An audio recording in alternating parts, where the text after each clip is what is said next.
chaotic here in terms of sounds. So if you can hear kids screaming, they're having a PE lesson, and you know, aeroplanes, helicopters, there's some people doing leaf blowing, it's all of that stuff this morning. But the sun is out and the sky is completely blue and it's absolutely magnificent. So yeah, good morning. I'm up here this morning. The temperature has dropped so much overnight. So last week we did a little plot tour, and it was last week of December into January, totally warm. It was like 16 degrees up here. Yeah, absolutely mad, totally unseasonable. Now it's a bit more seasonable. It was -1 last night, and it's going to be -9. No, -9? It's not going to be -9, that's a bit extreme. It's going to be -4 tonight. So yeah, we're just doing a bit of like protecting, making sure the polytunnel doors are down, all that kind of stuff. First thing I was doing when I got up here this morning, which was quite exciting, was I was recording the little intro video for Patreon.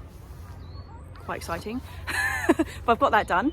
And now I'm going to be collecting seed trays and pots and bits and pieces that we're going to be sowing the chilies into. Ooh, all that stuff needs a good old wash before we start sowing into it. And I've also got to pick some leeks for lunch. Something that's happening in the distance, I'll show you, is you know, the leaf mold bin that we've got up that end. We had a load of stuff piled on top of it, because obviously when you put leaves into the bin, they're like huge volume, and very, very quickly they start kind of compacting and sinking down. So we filled the bin up absolutely jam-packed, and then we started putting them in bags around and just like stashing them. And now it's sunk down a bit, we can put what's in the bags into the bin. Oh, we got a lawnmower as well now. Fantastic. Right. Action stations. I'm feeling really excited about this blue sky. Pots first.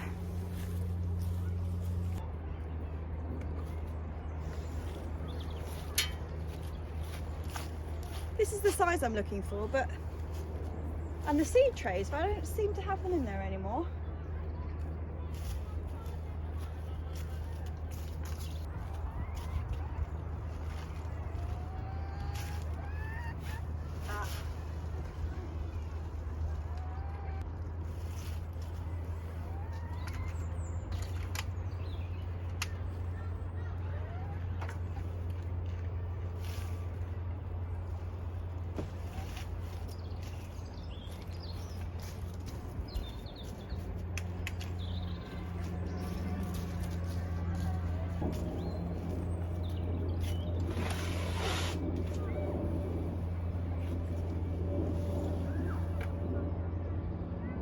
Have a quick look at the temperature while I'm in here.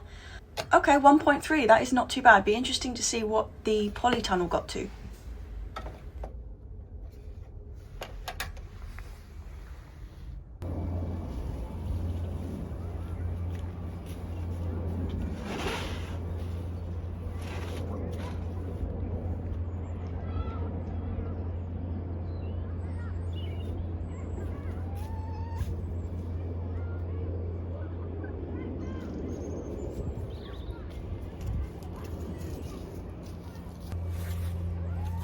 Maybe they're at home.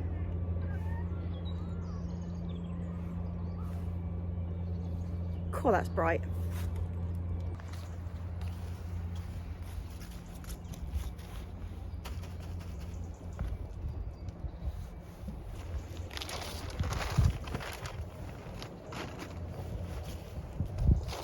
And the fruit that goes on them is fallen over there into where the pear tree is.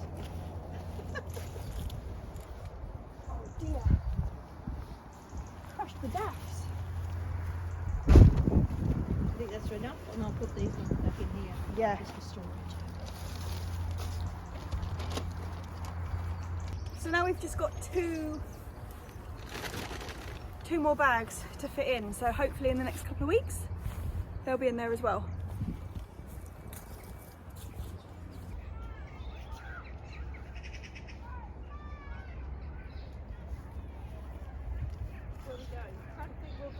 Over that way.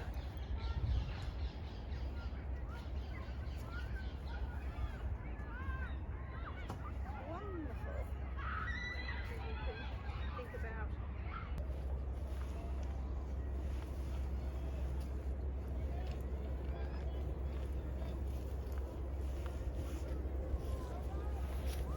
couple of these have bolted, so I'm just going to take out the ones which have got the little flower head coming. They're pretty much useless when they get to this stage because they get a really hard core all in the bottom there. So you just have to, you can use the outer layers, but as in terms of like slicing, they're no good. So I'll pick out the rest of them and then pick some to take home.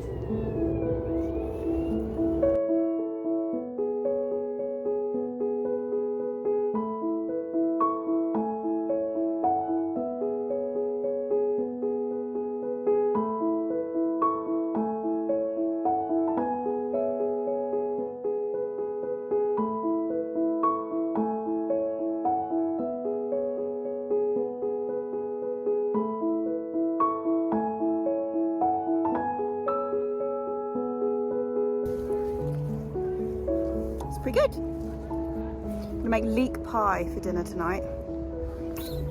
Yum as well.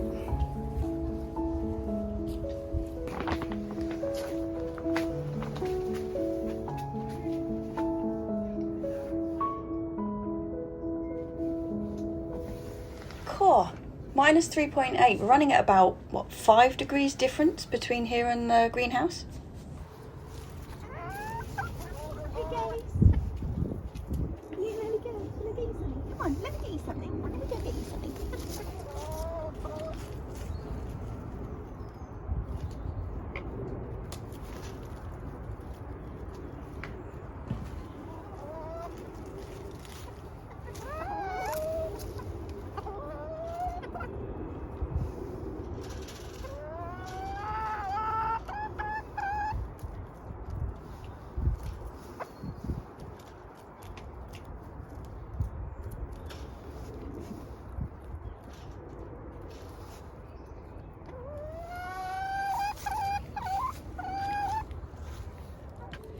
Okay, so we've got leeks for dinner tonight for the leeks pie, for the leek pies, but I think we're gonna have field bean tops and chili for lunch. So I better go and get some of them as well. God, the sun, you know, winter sun when it's just like straight in the eyes. Yep, right, okay, field bean tops.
Right, that's lunch and dinner sorted, I think. Although the sky's just so beautiful. It's starting to get a bit chilly. And because Mum's doing stick chopping, she's not moving around very much, she's a bit cold. You ready to head off? I am. Yeah. Okay, we're gonna head off. Go back into the bag.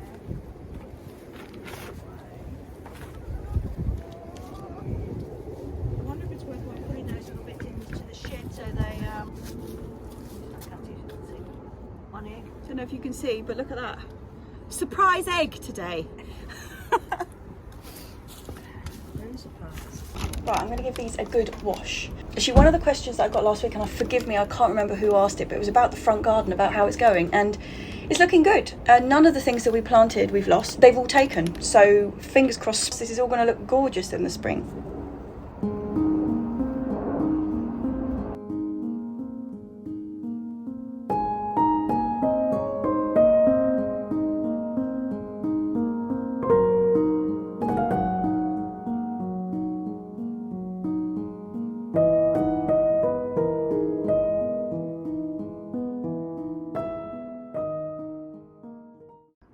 Morning. It is, what day is it today? Thursday? It is Thursday. Yeah, it is Thursday morning. I wasn't up here to do any filming or anything, but we had an amusing incident last night. So Mum got a telephone call just on our house phone that was like, oh hi, is Tom there? It's like, no. No, Tom's live with us. It turns out that we do actually have, so on the allotment keys, we've got the old tag. So my old cat used to be called Tom, and it's got our like home telephone number on it. And so somebody had found the keys. Mum didn't even know she'd lost them. And so she went out, she got the keys, but have a look at the state of the keys. Yeah, so this is Tom's old cat tag. It's got our telephone number on the back, which is how the lady found us. But that's our shed key. Luckily that one's fine. This one, not fine. That one's okay. That's for the back gate of the allotment. But this one, which is the main gate for the whole allotments, not so good. So yeah, but what's totally missing, there's no chicken house key on there whatsoever. So girlies need a new lock, because otherwise Mum can't get in there. Luckily I've still got the keys, so obviously I could open it, but we're gonna have to swap the lock over. We'll put them on my new key ring too. I will do. And we'll keep a spare in here. I think that's a good idea.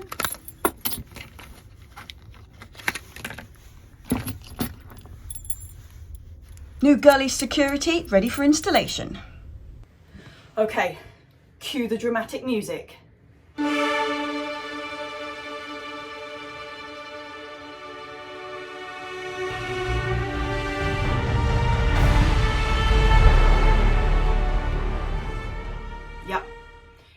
the chilies are going in. This is the first seed sowing of 2022 and I am very excited. Couple of things to say. I really hope that the resolution's okay in here. I woke up this morning, it was like chucking it down outside.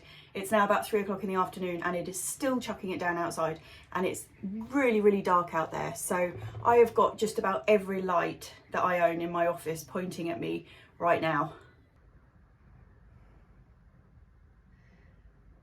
So I'm hoping that the camera is picking up enough resolution that this isn't just a blurry mess. Basically it's just so dark, so dark. But this is meant to be the last of the rainy days, and then it's going to be sunny again tomorrow, so okie dokie. So last week there was a question just at the end when I couldn't fit in any more questions that was about chilies, and today is the day of chilies. I have got 11 varieties of chili and 6 varieties of sweet pepper, and sweet pepper doesn't include any of the big fat bell capsicums, apart from one which is a black one called Zulu, which I will be sowing. But I'm going to be getting a green one, a red one, and orange or yellow one grafted later on in the year. And I don't have any seeds for them, and I only need 1 plant of each. So I've got quite a lot to sow, and I will tell you about them as I'm going along. My main thing about sowing this first wave, or at this time of year, my first wave stuff that I have, I've actually only got 2 little heated propagators. You know, they're just standard seed tray size. It's nothing too big, so I have to be quite careful about what I start off. I can't kind of sow 30 pots of chilies, for example, and then I've got no way of getting them to germinate properly. So, because they need quite a lot of heat to actually get going. Take them off afterwards, but just to get going, they need a bit of heat. So I'm going to try and make sure that everything that I sow today all fits within 2 trays. I do also need to be sowing my aubergines and my cucumbers. But I'm hoping that these guys are going to come up fairly quick, and then I can drop in the aubergines and cucumbers next week. Before the end of January, I want to have had chilies, peppers, aubergines and cucumbers sown. And it's a bit of space management. So I have got these I picked up from the allotment the other day. I've given them a bit of a wash just because it's nice spring, you know, starting of a new year, all clean trays. Last year I sowed them all individually and I lost track of quite a few of them. So this year I'm going to be sowing 2 varieties or 3 varieties depending on how many I want of each in one of these trays, which means that I can get them into the propagator, get them out of the propagator without disturbing them too much. When they were in the little jiffy pellets last year, I snapped quite a few because they kind of grew and then they came up, and also I got a lot of damping off, so they rotted off really quickly after. I found them really difficult to manage for chilies. Found them much easier for brassicas. They were good for brassicas, but for the chilies not so much. So I'm going back to my old kind of just, you know, compost in a box scenario. And at the same time, I'm going to be going through some of the questions that I didn't get through last week. There's just so many, so I'm not going to be able to get through them all. I apologise, but I'm just going to take a random sweep of them and we'll see where we go. Right, I'm just using straight compost because I don't have any vermiculite left. And one of the questions I actually got last week was from Lisa, which was about the difference between perlite and vermiculite. Now, in one of the vlogs, and I can't remember what number it was, if anybody can remember what vlog it was, that I did like quite a big thing about the differences between vermiculite and perlite. Yeah, I'm not going to repeat all that now, but there's like crucial differences. So perlite is not, it doesn't absorb water, although it holds water on its surface, it doesn't really absorb it and keep it in the soil. So you would use perlite for things like growing cactuses or anything that you want to be really free draining. Anything that's at risk of root rotting, so the kind of plants that you want to dry out between waterings, that kind of plant. They really aerate the soil and they stop it getting waterlogged at all, so even if you give it a really, really good drenching, it will drain through really well. Whereas vermiculite is quite absorbent and it will hold on to moisture in the soil a bit better. So I always use vermiculite in my compost for any kind of growing vegetables, and I would use perlite for succulents and cactus, and quite a lot of indoor plants actually really hate their roots being wet. So I've kind of got quite a lot of perlite in the houseplants that are in my bedroom. But for vegetables and at the allotment, I tend to just always go with vermiculite. There's a bit more to it than that, but if I can find this previous vlog, I will either link it underneath or try and link it up here, depending if I find it or not. Yeah, so the basic difference is that perlite, not soggy, vermiculite, soggy. That's kind of the basics of it. So for this kind of thing, it would be vermiculite normally, but I've run out, which is extraordinary because about 2 years ago, a friend of ours bought some in bulk and we literally got a bin bag full of it, a whole bin bag of vermiculite, and I've used the whole lot. I thought that was like a lifetime supply, but turns out it wasn't, so I'm just using completely blank compost. Anyway, where are we going to start? So for my birthday last year, it was too late to sow them, but incredibly kindly, Hannah's, who's a guy who often comments under here, you will have seen him, sent me some chili seeds, which is really exciting. And the 4 that he sent me are Brazilian, Bolivian Bumpy, which sounds quite exciting, Manzano Rojo, I think it is, and Thai orange. Now Thai orange, I've been looking for Thai chilies for ages, so really exciting. And I'm going to do, I'm not going to need more than 4 of each, so I'm just going to sow 4 in one end and 4 in the other of this tray and start with that. Okay, I'm going to turn you down here. I've actually got 2 questions about raised beds that was right underneath that question about vermiculite. So I'm going to do some chilies and talk about raised beds.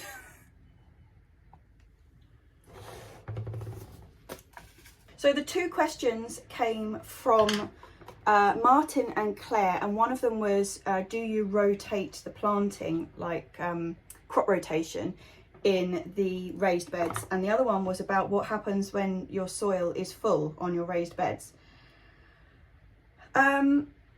Right, first of all, crop rotation, yes, we do rotate crops. If I'm over here, can you see both? Yes, okay, so in terms of crop rotation, yes, we do rotate the crops, not religiously. The ones that we move, I think I said last week, is brassicas, because we've got all sorts of problems with brassicas and brassica, and what's it called, clubroot we've got. So we do tend to move them around, and we've got some beds that we just can't grow brassicas in at all, which limits the ones we can move them into. Previously, I've always moved beans around, but since I've got the arches, I haven't been, because I don't want to keep moving those arches because they're the really fragile ones. Pencil. Because they're the really fragile ones, I think the more that I move them, the more danger is they're going to break. So I haven't been doing that. But I also look at the old boys from years ago on the plots. They always used to have like permanent runner beam like supports, and they would just be there for 20 years. So I can't see that there's going to be a major problem as long as you're kind of like replenishing the soil and giving it a really good mulch. I can't see that that is going to be an issue. So yes, most things I rotate. I rotate potatoes, but I don't rotate beans. So yeah, sort of yes and sort of no. And the other question, so that was from Claire, and Martin's question was about what happens, because obviously if you're doing no dig, you're constantly putting compost on top of beds, and if you've got raised beds, you reach the top really quite quickly, which is a problem. And I've recently had to replace all of the beds on my plot, not because of the height problem, but because they would rotted away. So I've recently replaced them, but I was getting to the top, and oh, here we go. I can't remember who it was who said last week, oh, don't you remember last time you tried to multitask sewing and answering questions? It had a lot of me being silent because I can't do two things at once. It's happening again, sorry. Yeah, it's happening again, sorry. What was I saying? But yeah, I think that's why people like, what's his chops? Charles Dowding have done away with having the edges to their beds to be having raised beds. They just cut away the turf and then they have mounded beds. So if you look at his beds, like his turf level was this height, and I imagine his bed was the same height at one stage, but now it's like ramped up really, really high. And I guess that's why I think if you're laying, if you're laying that much material on every year, your beds are going to get full. And I don't have a simple answer to that. You can't go taking soil away. So I think that's why a lot of people have done away with the raised bed system. I've still got quite a lot because the boards that my old raised beds were made of were much shallower. Now I've raised them up to be deeper beds. They're, you know, there's a lot of room inside. But yeah, at some point I will come to the same issue, but not yet. That wasn't really a great answer, was it? Sorry about that. Next question. Okay, that is my Thai orange chilies are in. Fab. Who's next? Actually, I'm just looking at this. I'm doing 4 of each. See those? I can get 3 varieties in here, no worries. So that's going to save me a bit of space. Who am I going to do next? I'm going to do Bolivian Bumpy, I think. Fab. And another question. Yeah, I've got 2 questions about onions. What I'm growing this year and what onions I'm growing from seed. I don't tend to grow onions, really. I grow banana shallots and I always grow them from seed, although this year and last year I'm going from sets again, but I will also be doing them from seed. But no, I don't tend to grow onions. I do grow Red Baron, but I grow them not to turn into massive onions. I grow them small for pickling.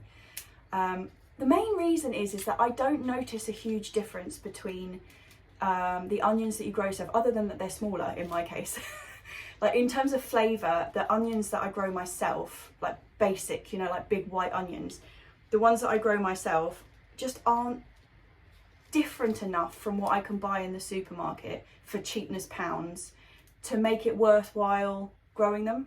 Do you see what I mean? Sometimes, I mean, we don't have unlimited space and you've got to make kind of a call on what's worth it and what's not. And in my case, onions are one of the things that I just don't think are worth it.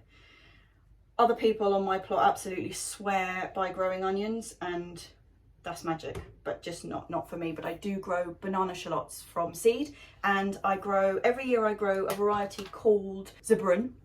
But last year I couldn't get hold of any Zebrun seed. Why don't I have any pencils here? What number's that? 2B, too soft. Really want an HB, 4B, too soft. I'll have to go with a 2B. Yeah, so I am growing Zebrun banana shallots, and I'm also growing a variety called Figaro, because I couldn't get hold of the Zebrun that year, you know, 2020, when like all the seeds across the entire world just seemed to sell out because everyone went mad. Yeah, so they're going in fairly shortly actually. They're one of the earlier ones, so I'll be getting them in fairly soon. Who is this? This is Bolivian Bumpy. And who is next? Bolivian Bumpy, Thai Orange. I'm going to go for Manzano. I got quite a lot of questions about the girlies, but I'm going to be doing quite a lot of work in the girlies' house next week. So I'm going to save those questions for... But I'm going to save those questions for then. because then it's a bit more relevant, isn't it? Manzano. So I had a couple of questions about the vlogging process itself and YouTube, which I'm always happy to answer, because I think it's great and I think everybody should be doing it. Basically. So what was some of the questions? I think I had a really interesting one from Tufty. I think it was from Tufty, that said, was just talking about how it's a bit of an archive, and like, do I think I will look back over it as a bit of like in the same way that we kind of look over photographs and stuff and just see what was happening at the time. And yes, I mean, I have an absolutely diabolical memory, not so much for facts and stuff, but for my own life. Like, I have a really really poor memory retrieval system in my brain, and so I do like to have kind of photographs and diaries, that kind of thing, to look over, to kind of try and remember what I was doing even a year ago. So this is actually, that's kind of, well, in fact, that is exactly why I started Instagram in the first place. Wasn't because it was Instagram or to show anybody else the photos. It was purely because I could never remember 1 year to the next what I'd been doing at the allotment. So I was like, well, if I can just record it photographically on an app, that would be great. And that's what I started doing, and that was kind of like the beginning of it all. So yeah, definitely. The only problem with it is that it's incredibly cringe to look back at old videos. Like, actually, one of the other questions is about editing and about getting used to being on camera. Hang on. Yeah, I think it was from Izzy.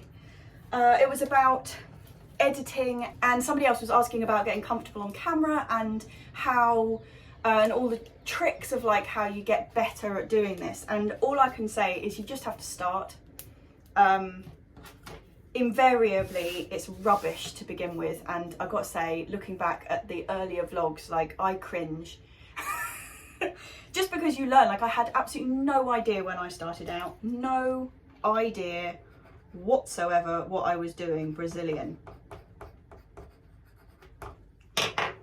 absolutely nothing, and it shows. It really shows. But then, I mean, how else are you going to do it without starting? So my advice is, if you're thinking about doing a YouTube channel on anything, like gardening obviously is a joy, but it could be about anything, just do it. Just do it. It's really good. You don't need to know about editing. You just upload a video and have a go at editing it, and you learn pretty quick. I didn't know anything about editing when I started, and you do learn fast, so just do it. That's my advice, basically. If you're after anything more specific than that, message me.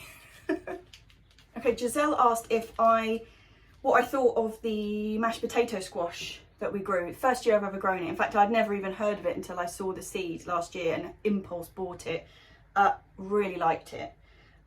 They were really easy. In a year that the squash didn't grow very well, they grew perfectly well, and off 2 plants I got 4 quite good sized squash. And the way we cooked it as the trial run was, I just chopped the thing in half, scooped out the seeds, stuck it in the oven with a bit of butter, and then once it was kind of soft all the way through, just scooped it out. It didn't really taste like mashed potato. I wouldn't have said mashed potato. It had quite a it wasn't so much a pumpkin-y flavour, but it was a squash type flavour, and it was delicious. So we will be growing them again, and I've got a couple more to use. I think one of the things that I think it would be really, really nice for is in ravioli. So I'm going to do a mashed potato squash and mashed potato squash, sage and parmesan ravioli, because I think that kind of flavour, I think it would be absolutely delicious. So yes, they were great. Right, who am I doing next? That is my ones from Hannah's Inn. Thank you so much, Hannah. I mean, there's nothing better than seeds in the post, is there? Particularly surprise seeds. Like, that was really something else. I absolutely loved receiving them.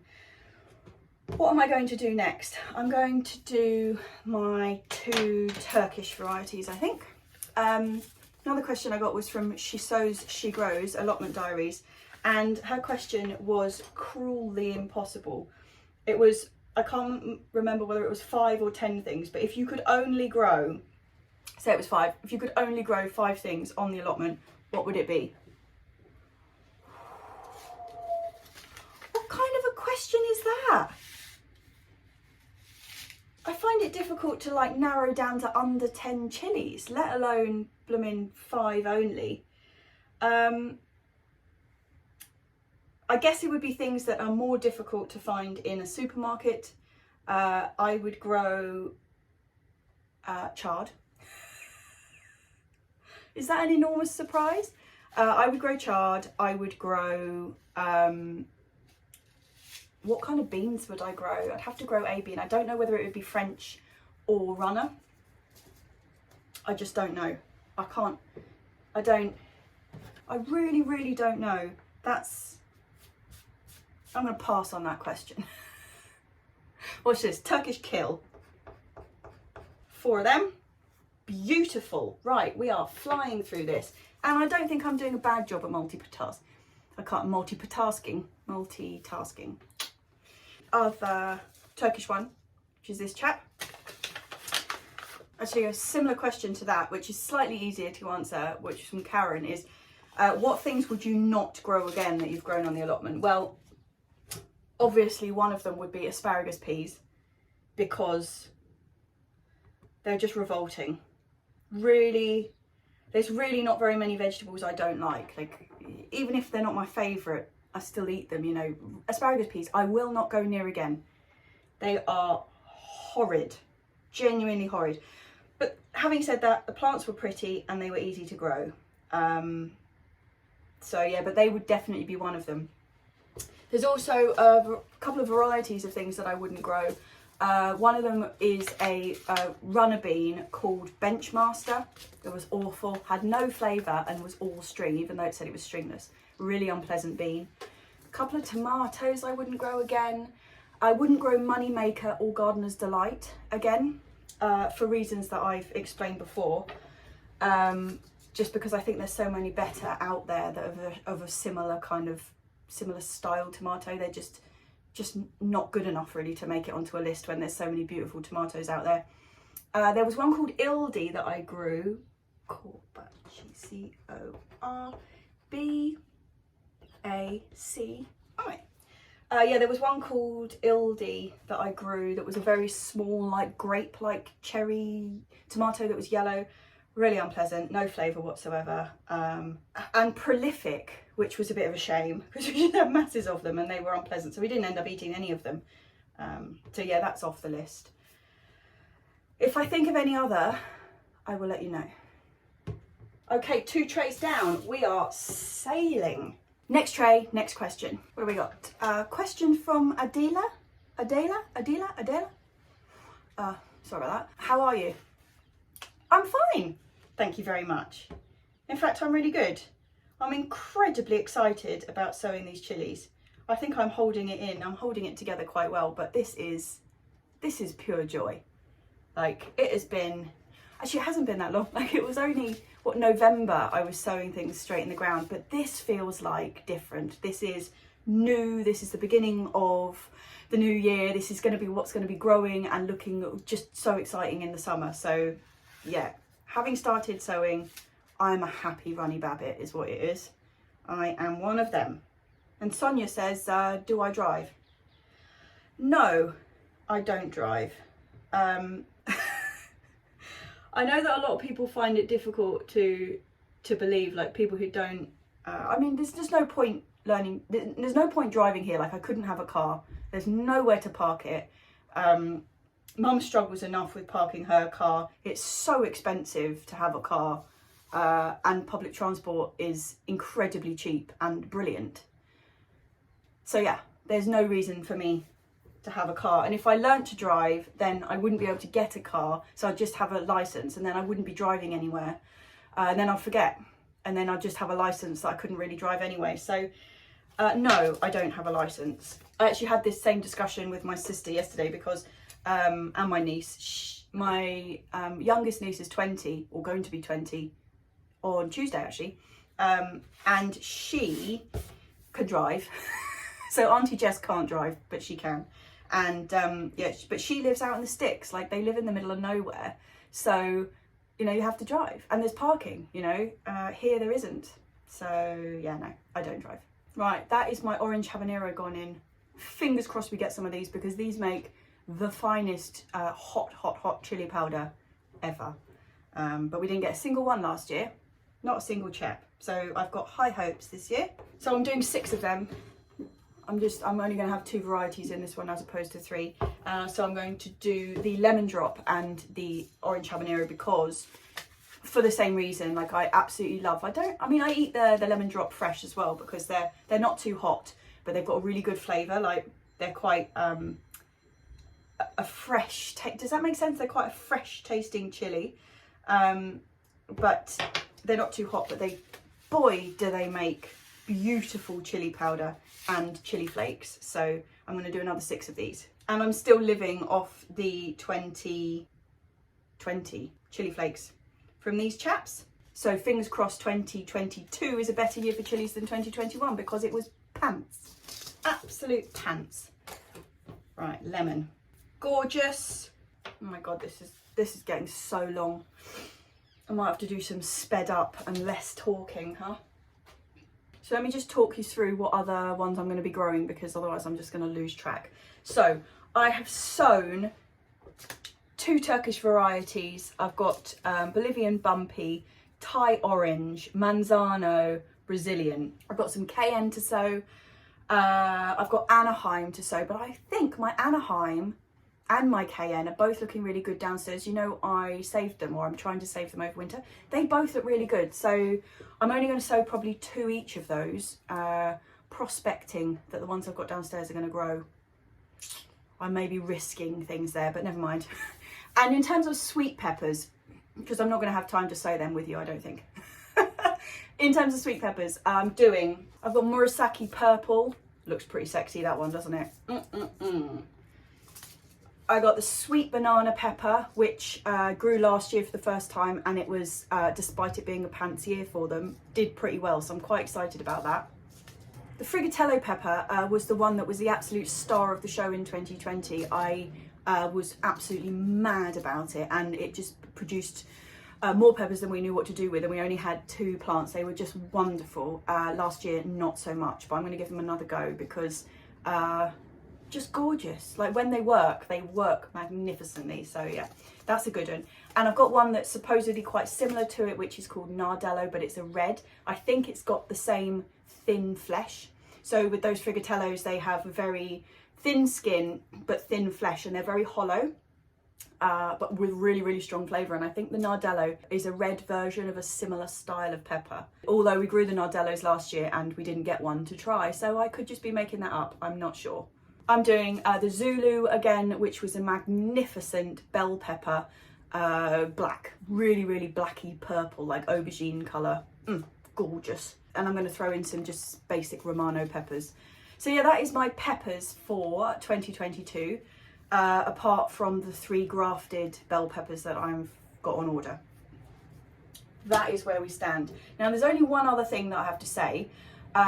At the end of this video there is going to be a credits, and in there is going to be listed some names of people who have come over and joined me on Patreon. Last week there was a little note in the bottom of the notes from the video which just said that I've started a Patreon but haven't actually launched it yet. So that's happening. Okay, black jalapenos. I've used Patreon for years actually, as because a lot of podcasters use it as a kind of extra income, and artists as well, and I've supported a number of people on it over the years. But I decided that I would really like to continue doing this. I would like to continue being able to make videos. It's not easy and it takes up a lot of time, but it's something I'd really like to continue doing. And if I'm going to be realistic and I want to carry on doing this, which I do, I have to find another way. I'm not going to change anything that would have been on YouTube anyway. What I like about making for YouTube is that I'm just making it, I'm putting it out there, and anybody can watch it. It's free. I am not interested in moving what I'm doing here to somewhere where you have to pay for it. Like, that's just not, it's not what I'm interested in. However, if anybody is interested in supporting what I'm doing, I'd like to be able to offer something extra on Patreon. And one of the things that I'm going to be offering is that the videos will be going up on a Monday, and which means that anybody who's on Patreon will be able to watch the vlogs ad-free for the first 24 hours. So some of you are going to be in the Monday club, which yeah, you'll be able to watch on Monday. After it'll be coming out at the same time, so it's still 4:30 my time on a Monday instead of a Tuesday. You get 24 hours to watch it without any adverts, and then it just goes opened to normal. And what will also be happening on there is anything that because masses gets cut out of the vlog every week because I film stuff, and then there's just extras, you know, you have to cut loads of it. Like lots of it will be going into Patreon just as little extras, outtakes, you know, all that sort of stuff will be going in there. So I say it again, it's not an alternative to what's happening on YouTube. Nothing here is going to change. If you want to know in more detail why I've decided to do a Patreon, I'll put the link underneath. Obviously you can click on it, you don't get signed up to anything, but I've got a bit of an explanation of what I'm doing, and the intro video kind of tells you why I'm going down the Patreon route. So yeah, go and check it out, have a look. And basically the fact that you watch every week anyway is incredible, and I'm incredibly grateful for that. This is just something extra to try and make this a bit more sustainable. Now, she was saying that I support a couple of podcasters and artists on Patreon. One project I did was actually funded by somebody on Patreon, which was really phenomenal, but that was arts projects. And actually, I think Eli, like Kate and Eli's Kitchen Garden, I think her question was actually what I make, because I do like dual, you know, art and gardening. To be fair, I haven't made anything, not anything serious, for 2 years, like since lockdown, which is quite alarming. But then I started doing this, you see, and this takes up a huge amount of time. So I haven't been doing anything, but the kind of stuff, I do quite a lot of work in the sort of art science collaborative kind of field, and I'm quite interested in like wave particle duality and notions of what reality is, really. I would say that's probably where my work lies. I did my master's degree in glass casting, but then halfway through the degree I started using a lot of concrete and resin. Basically I use a lot of different materials. It's almost all sculpture. I get asked a lot about these things up here. Not all of it's mine. Like this is my like office slash studio slash workshop type thing, and it's got a lot of things on the wall which are not mine. Obviously they're things that that I like to look at. Some of the bits and pieces are mine. That's mine, that frame piece there. And there's quite a lot of sort of photographs of different shows and stuff. The last piece I made, seriously, was this one. Let me sew these chilies while we're doing that. I made all of those boxes by hand. That was quite a task, as you can imagine. But yeah, so I make sculpture and installation work and that sort of thing, but I haven't done it for 2 years. But no, I've always done both things. I've done art and gardening. Between my first art degree and me starting to make glass, I did a horticultural diploma with the RHS. Yeah, so it's always been like the two things. Oddly enough, they come together for me, but they're not related. Like I don't make art about gardening or even like environmental art or yeah, that kind of thing. It's just not, it's not there for me. The two things are quite separate. The last exhibition I had was an exhibition with two really fantastic artists, with Lauren Ilsley, who is a ceramicist, and also Susan Eyre, who is a phenomenal artist who started off as a printmaker. She's still a printmaker, but she does just the most incredible things. I first met her when I went to go and make cloud chambers to watch like muons and things, like electrons hitting the hitting the cloud chamber, which was incredible. That's when I first met her, and then we subsequently did an exhibition which was fantastic. Yeah, so these are two like paths which kind of run in my life, and like one rushes forward and then the other pauses and then the other one rushes forward, and that's just how it goes. But yeah, I think I am just about done here on the chilli front. I've got all of my chilli sewn. Now it's just the sweet peppers, and I'm going to do that now. but this is an holy smoke. I'm just looking at the time on this video, it's an hour. Right, I'm gonna have to cut a lot of this out. Anyway, all of the details about the Patreon are going to be underneath this video. It would be wonderful if you just came over and had a look. Yeah, it would be even more wonderful if you signed up. But that's by the by. I really appreciate your support on this channel regardless of any of that. And yeah, marvellous. Chilies, spring has begun. It's all go, go, go. Unbelievable excitement. I don't have anything to cheers you with because it's the middle of the afternoon and this video is 200 million hours long already. All I've got is a pint of water, which, I mean, it's not very celebratory, is it? But basically, cheers to spring, chaps. Yeah, absolutely wonderful. I'll see some of you next Monday and I'll see the rest of you on Tuesday. Cheers, chaps. Oh yeah. Peppers.